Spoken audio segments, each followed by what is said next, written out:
Boiro vén de sacar a licitación as obras para a mellora e adaptación do Centro Arqueolóxico de Neixón. O importe total do proxecto ascende a preto dos 63.000 euros. Está cofinanciado pola Axencia Galega de Turismo a través das actuacións para o embelecemento do litoral, no marco dos fondos Next Generation. O proxecto contempla unha actuación en dúas fases, con obras tanto no interior como no exterior do edificio, para mellorar a accesibilidade e eliminar as filtracións de auga, así como o acondicionamento integral do espazo da antiga cafetería, para crear ali unha sala de proxeccións. Para remodelar o que é o frente do centro arqueolóxico, que é con unha pérgola nova que vamos a facer, unha pequena remodelación porque hai unhas pequenas filtracións e é necesario invertir en eso, e despois unha sala de proxección no que era a antiga cafetería, que o vamos a convertir en salón de reunións, e cando veñen as visitas, sobre todo de coles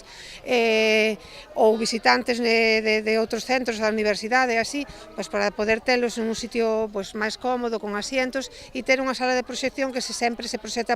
algún vídeo explicando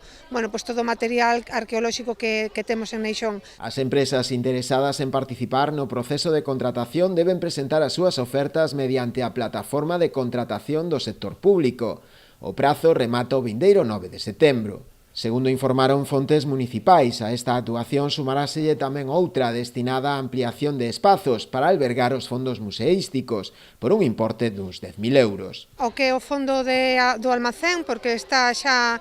moi colapsado e temos que renovalo, e vamos a arreglar unha pequena parte do almacén onde se garda todo o material, porque somos centro de recollida arqueolóxica de Galicia, e entonces, empezársenos a quedar o espacio un pouquiño pequeno.